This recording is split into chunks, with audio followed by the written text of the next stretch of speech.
Kamusta mga chong? Today's video, magdi-DIY tayo ng pagpapalit ng spark plug kay Maximax sa motor. Okay? Ayan. So, bakit ba natin pinapalitan yung spark plug? Unang-una, ang spark plug ay isa sa mga importanteng part ng makina. Siya yung nag-cause ng combustion sa loob ng makina para ma-perform yung magandang performance nito. Okay? Kasi, ang makina kasi, para umandar siya, kailangan niya ng air, fuel, mixture, at spark. Para mag-combust at mapaandar, magbigay ng magandang performance. Isa ang spark plug para mapaandar mo ng maganda yung motor mo. Ano ba yung mga senyales para dapat palitan na yung spark plug? Bukod dun sa 8,000 kilometer reading ng inyong motor. Kung napapansin nyo, medyo hirap na siya mag-start. Tsaka, medyo lumakas yung konsumo nyo sa gasolina. Pwedeng may problema na sa spark plug nyo. Pwedeng yung gap niya is malaki na. Tapos yung air and fuel mixture, hindi niya na nasusunog ng gusto. Kumbaga, nagkakaroon na ng sobra. Then, yun, nagkakaroon ng carbon deposit. Kasi, hindi niya nasusunog ng tama yung gasolina tsaka yung hangin na pumapasok dun sa makina. Okay? So, ang hawak ko ngayon ay NGK spark plug. Kung saan, ito yung recommended brand ni Yamaha na ipapalit natin. So, this is the stock. Binili ko siya sa Yamaha ng 180 pesos. Etong Yamaha spark plug natin is meron siyang code. Ang code niya po, ayan, tanggalin ko sa box ha. Ang code niya is CPR8EA9. Ayan. Ayan, nakikita. Sana nakikita. Ayun. Oh, yung part ng ating spark plug, bigyan ko lang yun ng konting, share ko lang yung konti kong knowledge. So, ito, yung nakaano na yan, is yan yung ground electrode. Tapos yung nasa gitna, siya yung center electrode. Tapos ito yung thread. Ito yung washer.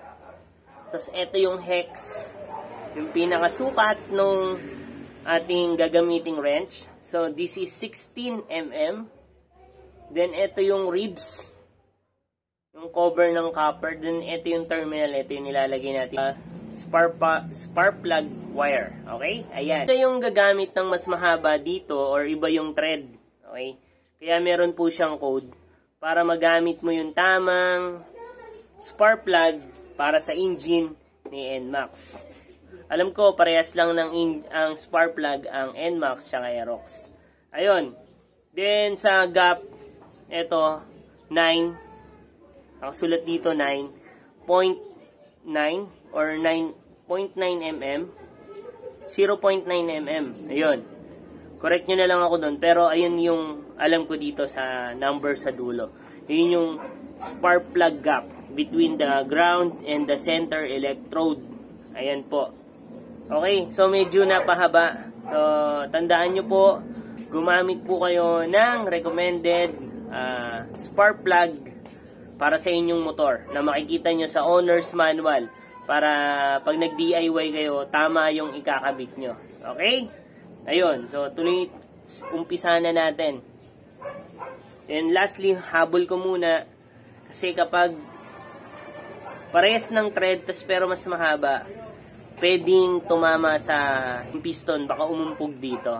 Ayun. Pwedeng mag-cause ng pagkasira ng engine. Kaya, make sure na recommended spark plug yung gagamitin mo. Okay? So, tara. Let's go. Ito na natin. So, pagtanggal ng spark plug ng ating NMAX, madali lang naman. So, kailangan natin tanggalin tong espada.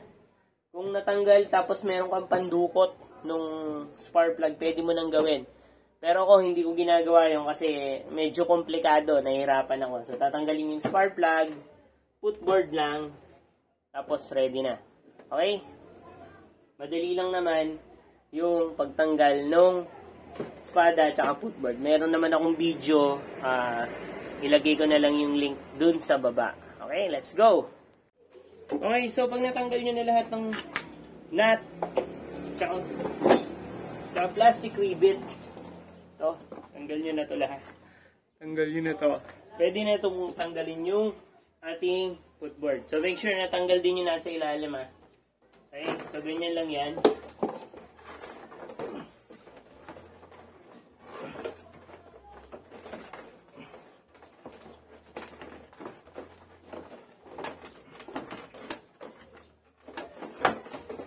Okay, so tanggal na. Ito yung ignition coil papunta sa ating spark plug. Okay? So paghugot nito, dito mo po, wag dito sa wire mismo, dun sa pinakapuno. Sa pinakapuno nyo po hatakin. So hatakin nyo lang. Medyo matigas po yan. Wag nyo po hatakin sa pinaka-wire, sa pinakapuno ha. Ayan. Okay. Sunod naman, pag may access na tayo, nakita nyo na yung spark plug natin, di ba? Ayun. So, kailangan na natin ng 16mm na socket. Yung long socket para sa spark plug. Kasi, kapag yung short, madadamage yun dito. Madadamage niya ito. Okay? Ayan. Madadamage niya yung pinaka. Tapos kung wala ka naman 16mm, yung tools nakikita dun sa ilalim ng upuan. Okay? Ayan yun. 16. So, gamitin na natin ng ating tools. 16mm. Ayan. Okay, so tanggalin na natin siya. Pick na natin, break loose. Ayun. By the way, huwag niyo pong pihitin ng mainit yung motor nyo. Make sure na napahinga nyo at malamig na. Ayan, counterclockwise po. Kung meron kayo yung may magnet, ayan, ito yung spark plug natin. Ayun. Ano po ba yung tamang kulay ng spark plug? Sabi daw, light to medium tan. Yan, yung kulay niya is light to medium. Yung kulay niya, yan. Tapos, mapapansin nyo rin yung gap. Hindi na ganon. Okay, papalitan na natin to. Mas maganda kamayin mo muna. I-shoot mo lang. Dun sa butas. Okay. So, pag na-shoot na siya, or kumapit na siya, so ito yung pang stock natin, di ba? Yung gamit natin 16. Pwede naman yan. Ayan.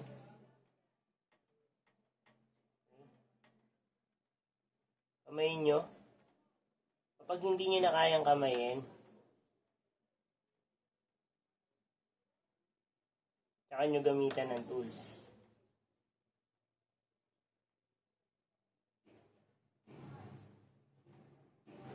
Ayan.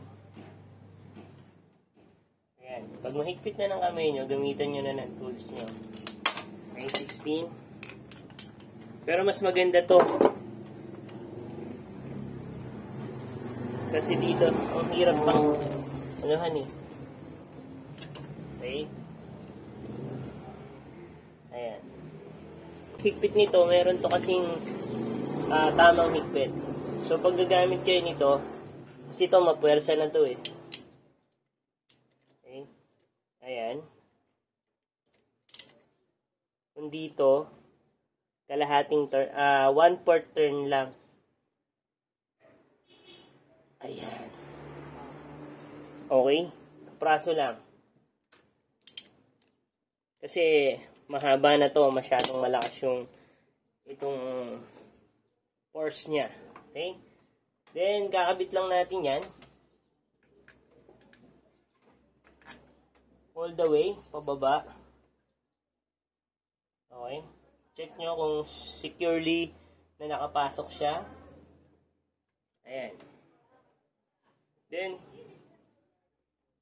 natin.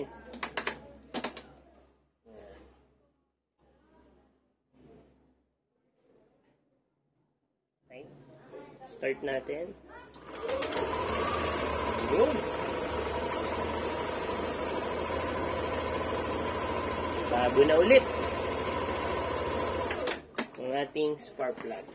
So, kung paano nyo tinanggal, babalik ta rin nyo lang kung paano pagbalik.